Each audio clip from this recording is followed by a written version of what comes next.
Welcome everyone, Christine here with a discussion about the unit recruitment system and its issues in Total War Warhammer 3, Immortal Empires, and Realms of Chaos, because these issues do affect Realms of Chaos as well. And they also affect AI. It's not just issues that affect the player, it's also issues that do severely impede the AI from putting up a decent enough challenge. Like, consider the Empire, and I'm going to use the Empire as an example in this video because I think they're one of the more extreme examples of the system just not working all that well. And the system is so poorly handled for them that any other faction on the campaign map, even factions that aren't necessarily so great, can steamroll the Empire pretty easily. Though, of course, if you let the Empire build up, they might put up a decent challenge.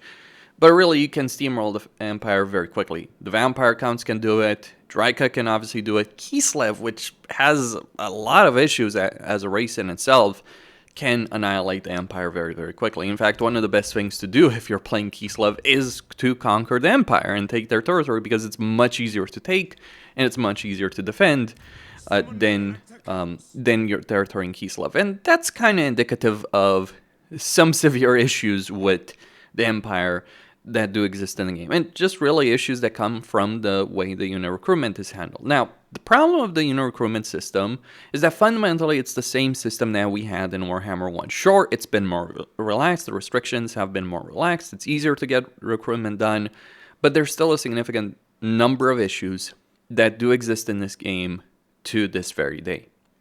In particular for the Empire, but again, not just the Empire. The problem with unit recruitment is that it's tied heavily into the racial imbalance that does exist on the campaign map. Now, there's a discussion, of course, about racial diversity, having races that do play very different from one another, and that kind of diversity in mechanics is certainly one of the important things about Warhammer. Though I do draw the line when you end up with races significantly better than others, in particular because of the way a campaign is played in Warhammer 3. And how a campaign is played in general in Total War. See, in the vast majority of Total War games, in fact, in old Total War games, I'm pretty sure there is no exception to this rule, though feel free to correct me. Maybe Attila, but even in Attila, really, it's still the case. In the vast majority of Total War games, the important decisions, the important battles, not the most challenging battles or the biggest battles, but the most important battles that you will fight in any campaign as any race, any legendary lord, any character, are those battles and those decisions are going to be made within the first 30 or 40 turns. Essentially, if you can survive the first 30 to 40 turns, you've pretty much won the campaign, and everything else is just kind of fluff. Now, to be sure, there are Total War games that do the end game better. Shogun 2 as an example, Attila, obviously, with dealing with the Huns. But the important bit is surviving that early game. If you can do that, then you've set yourself up for being able to dominate the campaign map and win the campaign. If you struggle within those first 30, 40 turns, you can easily lose the campaign on any difficulty. Doesn't matter if we're talking about easy, doesn't matter if we're talking about legendary. Like, look at Karl Franz's campaign as a perfect example. You've got Kemmler to the west, Vlad to the east, Kazrak to the north, Festus to the northeast, and Grom, the Punch, to the southwest. And you've also got to the herd of cats of the Electro Counts. In this case, I'm actually at war with Nolan, because they wanted to secede, and I just didn't have enough prestige, having spent it on other things. I just was lacking a bit in prestige to be able to prevent that, so I ended up in a war with them. I've annihilated their armies, that's not the problem, but now I am fighting basically a war on 3 fronts, maybe even 4. And while I can succeed, in fact, I'm very, very close to getting to the point of being able to just walk all over everyone else in this campaign, because like I'm in a position where I can soon enough beat Kemmler, then turn around and beat Vlad, all that. But the problem right here is the way the recruitment system is handled is genuinely ruining a lot of campaigns in a lot of ways. Now, I need to stress this out because there's always going to be people who comment this, oh, you just need to learn to play better. It's not about being able to succeed. You can succeed at a campaign within the first 30 turns and win that campaign as the Demon Prince, who is by far and away the worst legendary lord in the game. That's not the point. Point is, the system is imbalanced, it's broken, it just doesn't work all that well. And it also creates imbalance when you're dealing with AI because it makes certain factions much easier to deal with than others, which further creates imbalance on the campaign map beyond many other issues that Warhammer 3 does have. So let's consider the Empire as an example when it comes to unit recruitment. Now, because of the limited building slots you have to decide what you're going to build and how you're going to build it. You can't just get everything, so you got to prioritize what's important. And especially true given the early game focus and the fast-paced nature of a campaign in Warhammer 3 in particular. So you really want to push hard within the early game. Now, because of that situation, you can't really get cavalry. The Imperial cavalry, decent enough. Though it should be pointed out, things like Imperial Knights and some of the better cavalry units do require a blacksmith or even an armory. So you're going to need 2 buildings to be able to recruit them. And the thing is about the Imperial cavalry, it's certainly good cavalry. The problem is you have a lot of sieges in a campaign in Warhammer 3. So getting cavalry recruitment early on is genuinely a waste of resources. It's not even the building slots, it's also the money that you're going to have to spend to get these units. The units are good, that's not the problem. The problem is they're not good in sieges. They won't be that great to use in sieges, or they'll be practically worthless in sieges. And you certainly don't want to mass them for that purpose. Unless you think you can just auto-resolve your way for sieges, which sometimes it works, a lot of times it doesn't, partly because of the fact that the auto-resolve is very much against you when we're dealing with provincial capitals. The auto-resolve just gives the defender a benefit when their settlement is attacked. Something worth keeping in mind. So it is especially bad to deal with that situation. So that means, as the Empire, you want to prioritize infantry, you want to prioritize artillery, and you want to prioritize hero capacity. The problem is that if we look at the units, the only units worth recruiting, infantry-wise, in an Imperial campaign, are archers, which are DLC unit, crossbowmen at tier 2, and great swords at tier 3, along with huntsmen to replace crossbows. Huntsmen are generally better than crossbowmen. Yes, they have slightly less armor piercing, but they can shoot while moving. They have vanguard deployment and they have stock, so they're actually invisible to enemies until they start shooting. If you could get snipe on these guys, they would be incredible, but a bit of a different discussion. Suffice to say that you have a roster imbalance here, not because the Empire doesn't have the roster. They do. The Empire can actually do quite well when you have access to the entire roster in multiplayer. They can hold their own against virtually every other race. The problem that does exist, however, is in a campaign where much of that roster is locked behind getting to a higher tier, requiring multiple buildings to be able to recruit even some fairly basic stuff, really. Like, the only infantry unit that's worth it are great swords for the Empire. Spearmen with shields for flank protection, but they're not really great units. Or halberdiers for flank protection, though the problem with halberdiers is they tend to take a significant amount of damage both in regular battles and on resolve. In particular, when we're talking against ranged units with regards to these guys in regular field battles. So you end up in a situation where it takes you about 14, 15 turns to get access to huntsmen and great swords. And that is if you rush it in a campaign. And that's going to cause a lot of issues. That's going to cause economic issues. The reason it's going to cause economic issues is because you won't, because in order to get this element to tier 3 as quickly as I did over here within 15 turns as Karl Franz to get Aldor to tier 3, is I had to deliberately not level up, increase the level on other settlements. So my economy ended up suffering. And as a result of that, I ended up in a bunch of wars that I declared, or rather I went to various factions, saw who they were at war with, and asked them for money to declare war on those factions. Which means my campaign situation can become quite messy considering the number of enemies. Though, to be fair, most of them are fairly far away, so they won't necessarily be an immediate threat, but it's not an ideal situation to be dealing with during the course of a campaign when you're forced to do that to achieve any kind of level of success. It's one thing if you're using it for an advantage, it's another thing if you're forced to do it. And that is certainly an important distinction to be made with respect to the Empire over here. On top of that, when we're talking about the Empire, even when you do get access to things like great swords, it's not like great swords are top tier units, right? They cost a decent amount to recruit. Obviously, this is global recruitment, so the cost is vastly increased. But they do cost a decent amount to recruit, and they do cost a decent amount to maintain. Also, the cardboard greatswords being 400, that is certainly pretty painful. Pretty painful. I think Carl Francis's trait over here is not working, though this is a mod. I am using the Empire mod, or Your New Empire, which makes Imperial Authority mainly better to deal with, but I think there's some trait bugs over here. Not sure what's causing it. Like, he should get an upkeep benefit for greatswords, but he is not, which is just a bit iffy, to be honest with you. Just pretty iffy. Like, a regular greatsword 187 and a cardboard greatsword 420. Yeah, there's something pretty broken about that. So obviously I could get an economy in a positive here if I didn't have those Electrocount State Troopers. Though, to be fair, the reason they cost so much is because I don't have all the upkeep benefits that you can get for those State Troopers, you know, as you get the Electrocount positions. The point is, it takes you 15 turns at earliest to be able to get to this stage. And this is, like, you start a campaign, you can start turning Altdorf into a tier 2 settlement, and then you can very quickly turn it into tier 3. So this is me rushing things in a very significant fashion.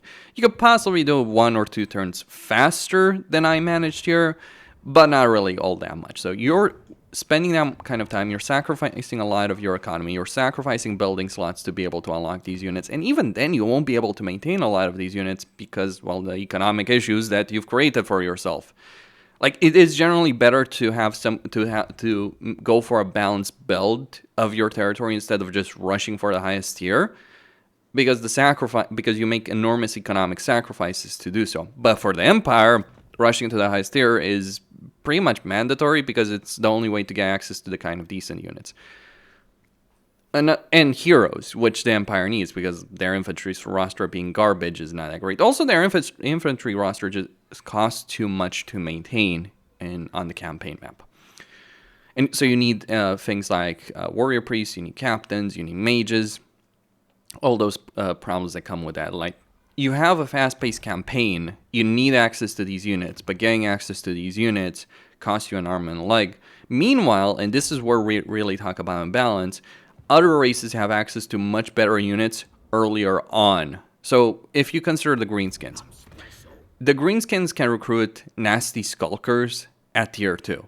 Now, it's not showing up here for whatever reason, but nasty Skulkers aren't more than capable of winning against greatswords in a head-to-head confrontation. Sure, they don't have as much armor, but between various research and skill benefits that the nasty Skulkers do get, they can win that particular engagement. And they're a tier 2 unit.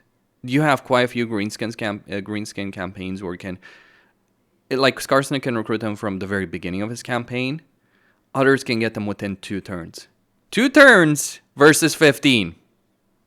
Note the difference between these kind of things. And unlike the Empire... unlike the Empire, you're just gonna be fine recruiting a bunch of Goblin Archers for like 4... Like, at most, it takes you 6 turns as the Greenskins to get access to nasty Skulkers. As the Empire gets access to tier 3 to be able to recruit the only decent infantry unit you have access to in your entire roster, takes quite a bit longer than that. And it's also significantly more expensive because getting a settlement to tier 3, getting the armory, also is enormously expensive compared to maybe 2,000 gold that the Greenskin Legendary Lord might have to pay to get to tier 2 to get nasty Skulkers and get an army of nasty Skulkers and archers. Maybe let's say put 3,000 to get trolls, right? So 3,000 to get access to nasty Skulkers, basic trolls, and goblin archers, which is an army that can devastate anything you have as the Empire, and an army that can devastate pretty much any other race in the game, compared to like 15 turns plus to reach that same level of power. Yeah, there's something really broken about that kind of system, isn't there?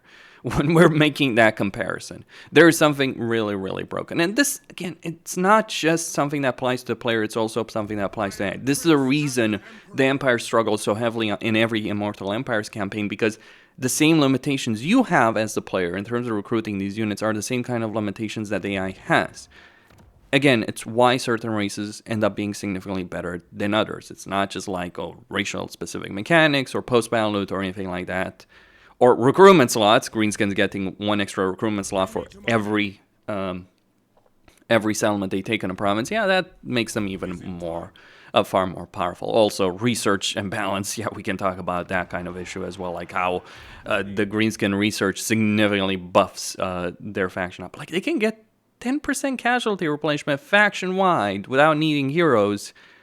And like, what, 10 turns or so? 12 turns? If we look at their research rate, that is pretty damn absurd. Like, it's ridiculous. Or we can give another example, like the Dark Elves. The Dark Elves are bloody madness. The Dark Elves, within 3 turns, 4 turns, however many turns it takes, even if they don't start with the Black Arc, they can get access to Black Arc recruitment within the first couple of turns. Once they have Black Arc recruitment, you're flat out recruiting Black Arc Corsairs, which are a tier 3 unit that can hold their own against Warriors of Chaos in a head-to-head confrontation, and certainly can hold their own against Greatswords. And you can recruit them from either the very beginning of your campaign if you start with the Black Arc, like Lokir or Malice Darkblade, or if you're starting as Marafi, Malekith, and all that, it might take you a couple of turns, but you're going to be able to recruit those units. And that's just the infantry situation. Another problem, a serious problem at that, is the siege situation. Because guess what? Sieges, there's plenty of sieges, there's plenty of settlements to take very early in a campaign. You want to be aggressive, you want to have the initiative. So that means fighting sieges. This is a severe imbalance that affects an enormous number of races. Like some of the best races in the campaign, you know what marks them? Not their great economy, not the great unit roster they necessarily have, though they generally have those, but their ability of taking walled settlements with ease. And that requires siege equipment, or requires a way to... It requires a way to be able to attack walled settlements effectively. There are several ways to do it. You can either have range superiority, melee superiority, or artillery superiority. The Greenskins have all three. With the Greenskin army, you can just send in trolls, bust down the gates, and just kill the entire enemy army just beyond those gates. Like, very few early game armies will be able to stop that. You can send in nasty skulkers over the wall and just slaughter everyone in melee, or just capture a victory point and win that. Or you can just use your massive goblin archers to kill everything just behind the walls, break down the gates, and then lure them to getting annihilated. The Empire only has one option: archers. That's it. Like, this is your siege tactic, you, as the Empire. You go up to a walled settlement, you find a weak point where the towers won't hit you, or the least amount of towers will hit you. You kill everything on the walls, drive them away, and then very slowly you start killing units behind the walls. It is pretty awful gameplay, to be quite honest. The melee gameplay is significantly better to engage in. But that's because the Empire doesn't have melee worth it. And even with greatswords, you're just not going to be able to push through that. Like, with a Massive Warrior Priest, sure, you can do it. Massive Warrior Priest captains, you can do it. Absolutely. But not with the massive greatswords. You just won't, like, if you could have a full stack of greatswords, sure, but that's going to cause other issues as well. And the reason the Empire has issues in siege is, yeah, they don't have the melee infantry to succeed. And they don't have the artillery until they get to tier 4. Because mortars are not quite capable of breaching the walls, even with full ammunition. They just don't do the damage required to succeed in that. It says a lot about the Empire, which supposedly has some of the best artillery units in the game, that they can only get those artillery units at tier 4. So you end up with a limited roster, and so does the AI end up with a limited roster. And that's why the Empire is so easy to deal with on the campaign map. That's why if you're playing any race any legendary lord that starts near or in the Empire, you can just easily wipe them out, because a lot of their roster, the units they need to put up a fight, are locked behind high tiers and multiple structures in order to be able to get it done. And of course, the AI is not known for building up its territories in the most effective fashion. Like, we can consider Ostland. Poor Ostland over here. They have a stables over here. They have a stables and rally field, but obviously they don't have artillery because they're at tier 2. But they only have stables and infantry right here. But they only have tier 2 infantry. I've outpaced AI in my growth over here. Meanwhile, Vlad is probably going to throw his heroes and his Graveguard against all of us and wipe us all out in quick succession if I'm not careful about it. So the tier 4 lockout is pretty frustrating. When greenskins have artillery at tier 2 and they have other ways of succeeding, you know things are pretty screwed up in terms of like the recruitment balance of this game. The design just doesn't work because you end up with races being locked, like many races struggling because of how many units are locked behind high tiers, behind the cost, and you might not even be able to recruit a lot of those units all at once. Those are the kind of things that need to be improved within the context of Warhammer 3. Now, I'm not saying necessarily that, the campaign should necessarily be fast-paced as this. I've actually enjoyed playing a lot of Old World, which has a much slower-paced campaign. So it can work if the design allows it to. But within the context of this map, within the context of racial mechanics, campaign mechanics, just overall how Warhammer 3 works, having this kind of severe racial imbalance in terms of recruitment, and this kind of recruitment system where it's like the basic recruitment slots are 2, and you can go up to 3, all that with research or with skills or, 3 plus, right? You can get quite a few recruitment slots as the Empire, absolutely. But having that kind of racial imbalance, having races like the Skaven who can recruit a bloody stack in a single turn or half a stack in a single turn, whereas it can take you 5 turns plus to do so as the Empire, maybe 10 turns to do it as the Empire, is a severe issue. Having limitations on units, like, do we want to talk about the Skaven? The fucking Skaven, who can instantly turn the provincial capital into tier 4 and start recruiting endgame units from like turn 10. Do we want to talk about that comparison? The vampire counts who can recruit tier 5 units potentially with their raise dead mechanic. That's pretty absurd. So what do I think needs to be done about this? Well, there are several options. But in general, I would say units need to be available more easier. You shouldn't require so many different buildings. I think like you could have a building for, like, I think Pharaoh actually did something that worked quite well in this respect. Like in Total War Pharaoh, you had the way units are separated is not by type, though there is also certainly some buildings specifically for unit types like chariots and archers.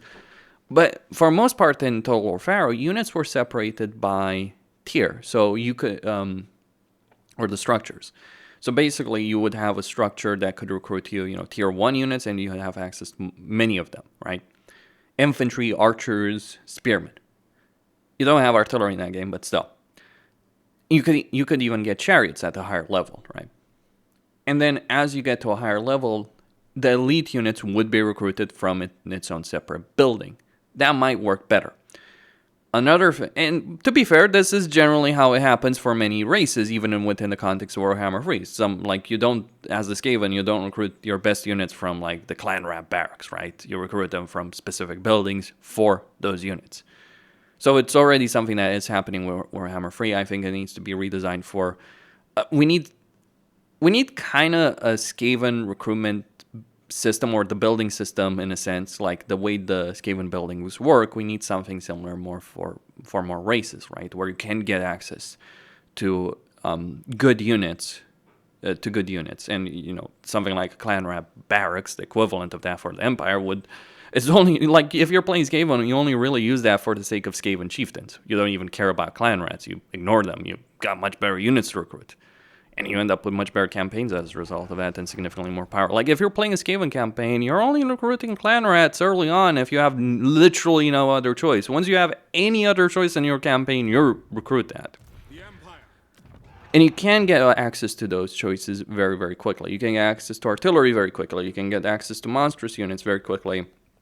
To quote-unquote Skaven cavalry, or the equivalent of their cavalry. Rat ogres, basically.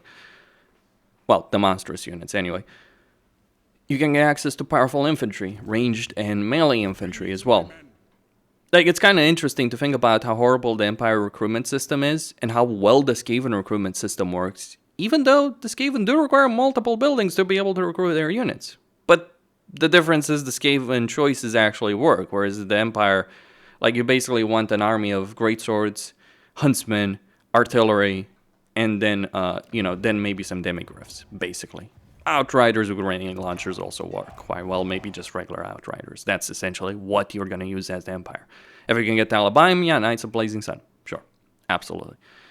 Another thing, like, I would say could work quite well is, like, make it very easy to recruit units, but introduce some kind of unit cap system. We already have this system. Like, that's kind of the infuriating aspect, really. There are races that do have unit caps and do work quite well. Like, one of the things that makes the Chaos Dwarves work quite well, though maybe they're a bit too harsh in this, but consider the Chaos Dwarves. You might think the Chaos Dwarves end up having a significant number of issues in the campaign, and they can have a significant number of issues in their campaign if you don't play them properly. But like the Chaos Dwarves kind of is an indication of how a system like that, how a good recruitment system can work. Because with the Chaos Dwarves, the only units you can recruit en masse are Hobgoblins. Now, Hobgoblins are decent units, but they're obviously not going to hold up in the long term. So you need to build up an economy as the Chaos Dwarves to be able to unlock artillery, to unlock the Chaos Dwarf units themselves, to be able to compete with other factions. And you need to play your cards right if you're playing the Chaos Dwarves. And yeah, it works quite well because it rewards actually playing the game well. You have a pretty solid early game army, but you do need to, from turn 1, you need to start planning your campaign around the idea that, well, I need to get access to those higher tier units. Though, to be fair, the AI of the Chaos Dwarves does struggle with this issue. The Chaos Dwarf AI will not necessarily recruit very high-end units, unless they've been left to their own devices for a very long time. But if they face any kind of challenge, the Chaos Dwarves can fold fairly easily when controlled by the AI. So it's not exactly perfect for them either, though I think the Chaos Dwarves do represent a much better recruitment system than what the Empire or quite a few other races, including Kislev, do have. Because not having an artillery to break down the walls until tier 4 is a major problem. Like, imagine if the Empire could get Hellstorms and Great Cannons from tier 2. Oh, wait, we can already do so, because there is a campaign as the Empire that does so, and it would actually be a lot more fun, if not for other systems, but if you're if you're playing Marcus Wolfhard, that's one of the main benefits he has in his campaign. And guess what? It leads to a much more interesting campaign in quite a few ways with that system.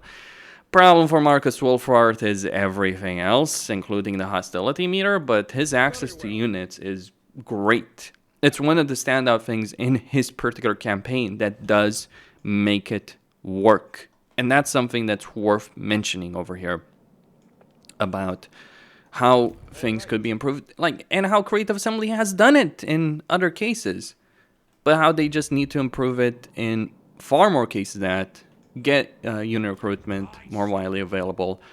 And the value in this is making for more interesting battles, giving you a more diverse and powerful roster to use in a campaign. Though, of course, with some limits. You don't want Imperial players to just be running around with greatswords and hellstorms and, cavalry from turn 1. Obviously, that would break the game. But you do need to give people a sense of power and not create this situation where, like, as the Empire, you're running with armies that look like this for dozens of turns because you can't really afford much else. Except, and this is the thing, this is the problem with the issue that gets created with the system. You end up with the conclusion that it's not even worth bothering with units anymore at all as the Empire. That it's a significant effort investment, and you won't necessarily end up with the power you want. So what's much better to do as the Empire? Go crossbows and spam warrior priests and captains. That will give you significantly more powerful armies on the campaign map. Hero spam is all well and good, but when you're reliant on them, it's not a great design, if you will, of the game. Costine signing out. Don't forget to subscribe, like, and enable notifications, and stay tuned for more.